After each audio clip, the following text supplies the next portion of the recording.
तो चलिए आगे बढ़ते हैं। हम अपने 12वीं क्लास के फिज़िक्स के जो लेक्चर है उसको आगे बढ़ा रहे हैं। और आगे बढ़ाने से पहले हम देखेंगे कि पिछले जो लेक्चर था उसमें एक फार्मूला हम लोगों ने निकाला था। वो फार्मूला कुछ इस प्रकार था कि Q is equal to n into e. ठीक है, ये एक फार्मूला आता है। इस फार्मूला बेस में कुछ क्वेश्चन हैं न्यूमेरिकल जिसको हम सॉल्व करेंगे अभी। एक ही हैं, शायद एक दो सॉल्व करेंगे उसके बाद हो जाएगा। लेकिन ये आप लोगों को याद रखना, इससे रिलेटेड क्वेश्चन आता है, ये बहुत आईएमपी है। ठीक है ना, इससे रिलेटेड क्वेश्चन आता ही आता है। क्वेश्चन कैसे आएगा, देखिए यहाँ पास क्या है, ये क्यों क्या है, आवेश है। ठीक है, और जो एन क्या है, ये एक नंबर है, नंबर ऑफ इलेक्ट्रॉन की मात्रा, इलेक्ट्रॉन की मात्रा। ठीक है, और यहाँ पास एक ई होगा, मतलब फार्मूला में ऐसे देखते हैं ना, एन इंटू ई।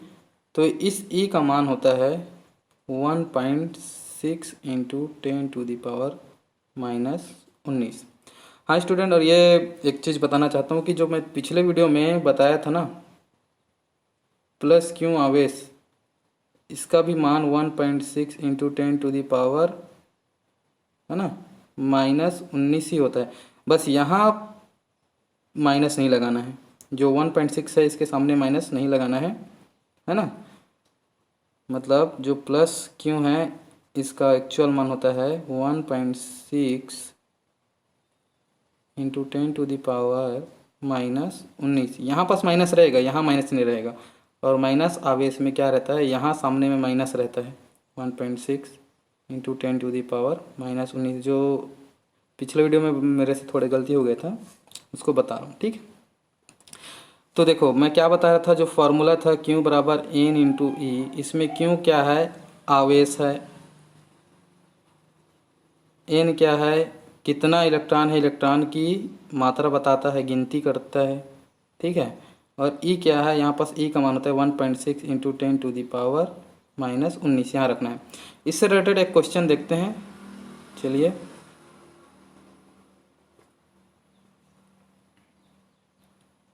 देखिए यहाँ दिखाया गया है एक कूलाम में कितने इलेक्ट्रॉन होते हैं, एक कूलाम आवेश में कितने इलेक्ट्रॉन होता है। देखो यहाँ पास कूलाम का मान दिया है। ठीक है,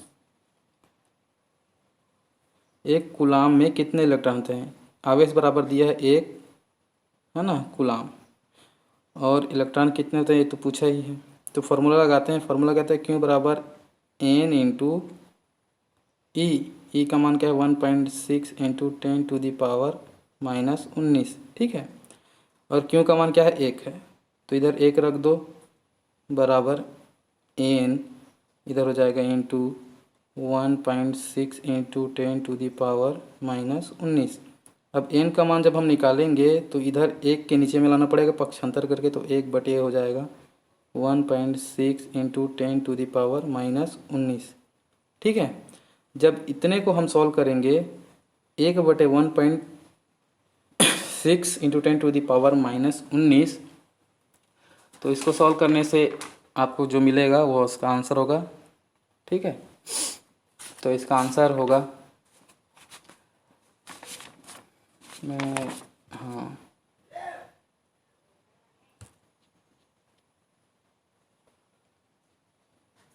जब इसे 1/1.6 इंटू 10⁻⁻19 को सॉल्व करेंगे तो हमें मिलेगा, इसको सॉल्व करो तो 6.25 इंटू 10⁻18 कूलाम। ठीक है, तो ये रहेगा इसका आंसर। तो क्वेश्चन में घुमा सकता है, क्वेश्चन जैसे बन रहा है Q बराबर एन इंटू, इसमें कई बार पूछ सकता है कि आवेश कितनी है, तो किसी में पूछ सकता है कि इलेक्ट्रॉन की संख्या कितनी है। ये दो तरीके से आते हैं। तो हम आगे चलते हैं।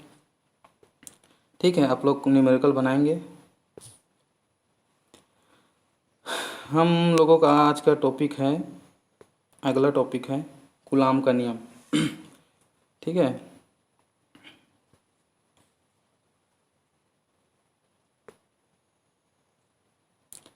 ये जो दिख रहा है ये महाशय, ये है कूलाम। ठीक है, ये एक भौतिक शास्त्री थे जो कि फ्रेंच से थे। ठीक है ना, इसने एक नियम दिया है, कूलाम ने आवेशों के लिए एक नियम दिया है, स्थिर आवेशों के लिए। ठीक है ना, इसका नियम स्थिर आवेशों के लिए है, इतना याद रखना। तो चलो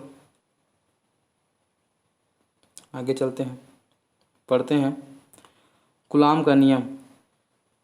कूलॉम्स लॉ भौतिक विज्ञान का एक नियम है जो स्थिर इलेक्ट्रॉनिक चार्ज कणों के बीच लगता है। स्थिर इलेक्ट्रॉनिक चार्ज मतलब ऐसे आवेश जो कि स्थिर हैं, जिसमें धारा नहीं, मतलब आवेश तो है लेकिन इसमें धारा नहीं बहता। ठीक है ना, समय के साथ आवेशों में स्थानांतरण नहीं हो पाती। इस नियम के लिए जैसे इसमें बिंदु आवेश होंगे, देखिए जैसे कि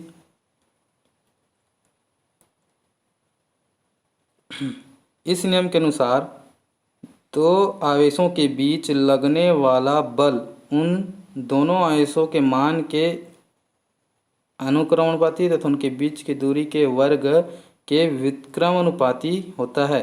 कूलाम का नियम का गणितीय रूपण ये है इस प्रकार। ठीक है, देखो ये क्या है, कहना क्या चाह रहा है, जो अपना बिंदु आवेश होगा, एक होगा, मान लेते हैं Q1 है, आवेश को हम किससे बताते हैं, Q से बताते हैं, तो Q1 है, और दूसरा है Q2, और इन दोनों को एक निश्चित दूरी r पर, ये क्या है, निश्चित दूरी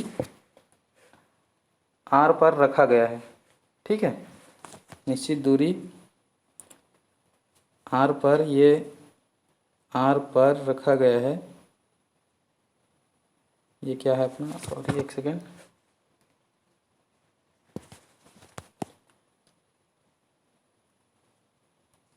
ठीक है, ये क्या है अपना दूरी है, निश्चित दूरी r पर रखा गया है। तब इसके मध्य क्या करेगा, एक बल लगेगा, क्योंकि एक सेकेंड देखो इधर, ये दो आवेश है, अगर ये प्लस रहा, ये प्लस रहा, ये धनात्मक रहा और ये ऋणात्मक रहा, तो क्या होगा, एक दूसरे को खींचेंगे। अगर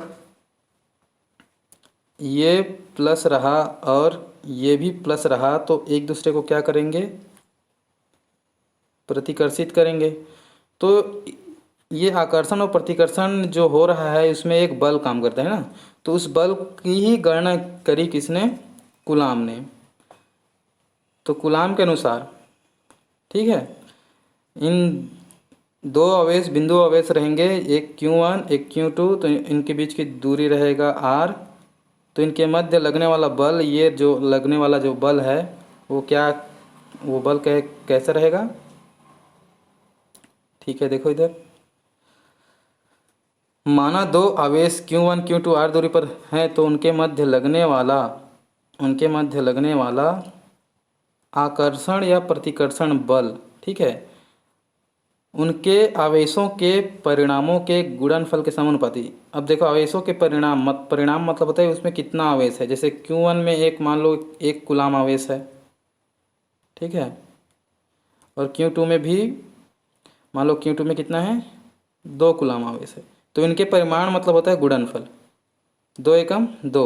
ठीक है, अगर इसमें दो कूलाम है और इसमें 4 कूलाम है, ठीक है, तो इनके परिणाम क्या होते हैं, गुणनफल, मतलब 8 कूलाम। तो ये ऐसा है।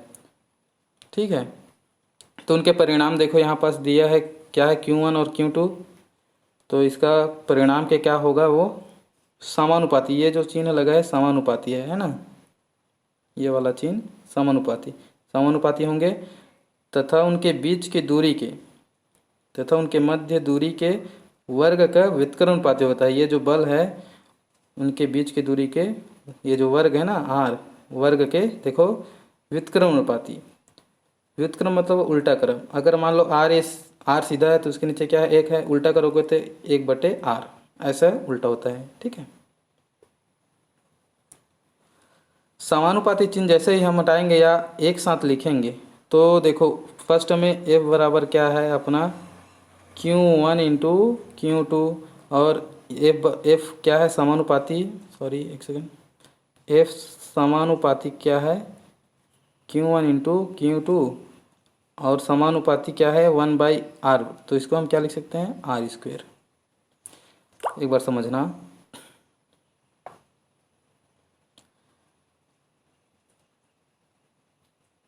इन दोनों को मिला करके हम लिख सकते हैं F बराबर Q1 इंटू Q2 अपान r²। ठीक है, ये समानुपाती रहेगा, सॉरी।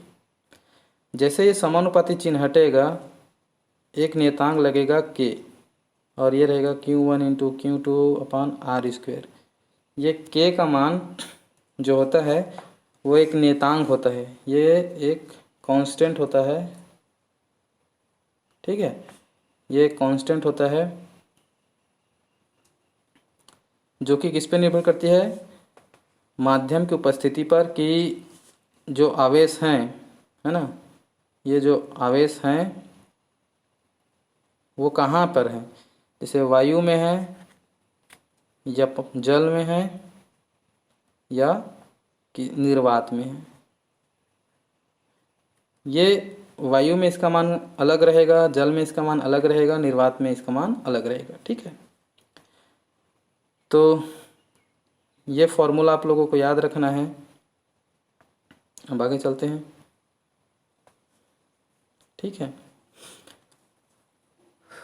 k का मान होता है, एक्चुअल में देखते हैं तो k का मान अपना होता है k बराबर 1/4πε0, जहाँ ये जो ε0 है वो निर्वात की विद्युतशीलता है।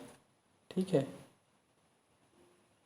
निर्वात की विद्युतशीलता, मतलब इससे ही पता चलता है कि अपना जो निर्वात है उसमें विद्युत कितनी आसानी से एक बिंदु से दूसरे बिंदु तक जा सकता है, ये बताता है। ठीक है,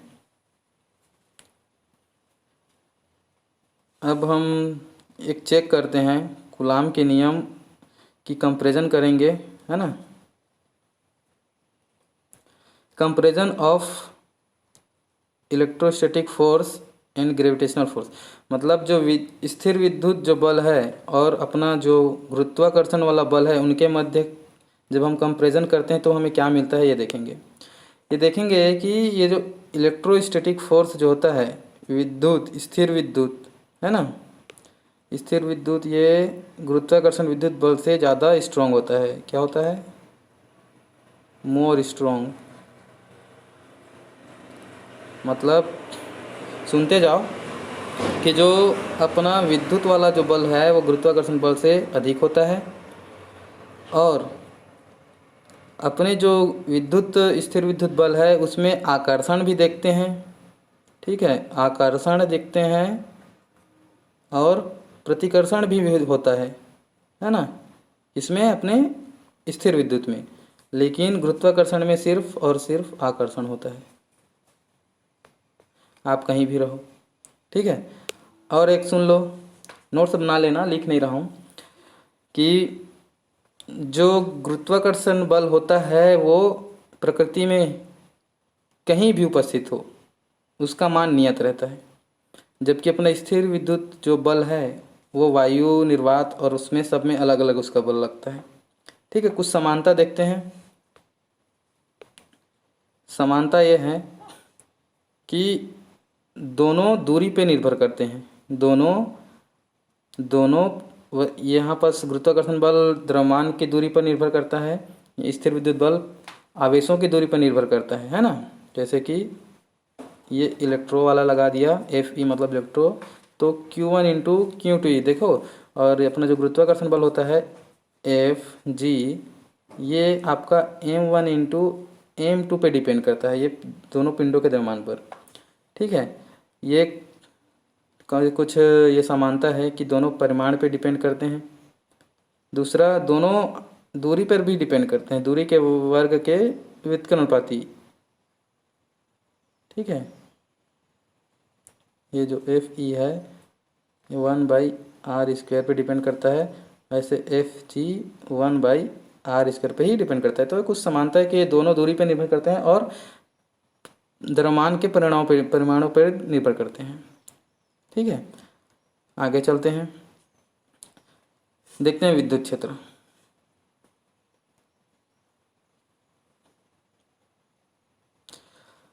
विद्युत क्षेत्र क्या होता है, जैसे कि मैंने कोई आवेश लिया, ठीक है, ये देखो एक मैंने माइनस चार्ज का आवेश ले लिया, ठीक है, ये माइनस चार्ज का आवेश ले लिया। अब इसके चारों ओर एक क्या क्षेत्र उत्पन्न हो जाएगा जहाँ तक इसका एक प्रभाव रहेगा, ठीक है, एक क्या हो जाएगा, क्षेत्र उत्पन्न हो जाएगा जहाँ तक इसका प्रभाव रहेगा। तो विद्युत क्षेत्र क्या कहलाता है, इसकी परिभाषा क्या हो जाएगी, विद्युत क्षेत्र की परिभाषा किसी आवेश या आवेशों के समूह के चारों ओर, देखो मैंने एक आवेश लिया माना क्यों, अब इसके माना कि यह चारों यहाँ तक इसका एक प्रभाव है, मतलब आवेश के यहाँ तक अगर कोई मैंने दूसरा आवेश लाने की कोशिश की है ना, तो यहाँ इसको फोर्स देखने को मिलेगा, मतलब ये या तो इसको दूर ढकेल देगा या अपनी ओर खींच लेगा। ठीक है, जैसे कि हम बिजली के वायर के एक निश्चित क्षेत्र से दूरी रखते हैं, क्यों, क्योंकि अगर उसके क्षेत्र को में अगर हम जाएंगे तो हमें क्या करेगा, डैमेज कर सकते हैं, वो हमें घात पहुंचा सकता है। ठीक है, तो हर विद्युत रूपी पदार्थ या जो भी है, चालक पदार्थ है या अणु परमाणु जो जिसमें विद्युत है, उसके चारों ओर, ठीक है जी, इसमें आवेश है मान लेता हूँ, ये प्लस आवेश है, इसके चारों ओर एक क्षेत्र उत्पन्न होता है, इस क्षेत्र को ही हम विद्युत क्षेत्र कहते हैं। ठीक है, विद्युत क्षेत्र अलग है, विद्युत क्षेत्र की तीव्रता अलग होती है। विद्युत क्षेत्र मतलब ये पर्टिकुलर मतलब एरिया को बताता है कि यहाँ तक इसका प्रभाव है, लेकिन विद्युत क्षेत्र की तीव्रता प्रत्येक बिंदु पे उसका कितना प्रभाव है वो बताता है, वो अगले क्लास में देखेंगे। ठीक है, ज़्यादा लंबा समय नहीं लूँगा, 17 मिनट का वीडियो हो चुका है। एक ये जो थोड़ा देखते हैं विद्युत क्षेत्र की दिशा कैसी होती है। ठीक है, देखो ये थोड़ा ध्यान रखने वाली बात है कि विद्युत क्षेत्र की दिशा, अगर चालक में आवेश ऋणात्मक है, अगर माना कि आवेश क्या है, ऋणात्मक है, तो उसके ओर आकर्षित होंगे जितने भी आवेशित वस्तु हैं, मतलब इसकी दिशा, विद्युत क्षेत्र की दिशा क्या है, ऐसे है, मतलब ऋणात्मक होगी तो उसकी ओर होगी। ठीक है, विद्युत क्षेत्र की जो दिशा है अगर ऋणात्मक हुई तो केंद्र की ओर होती है।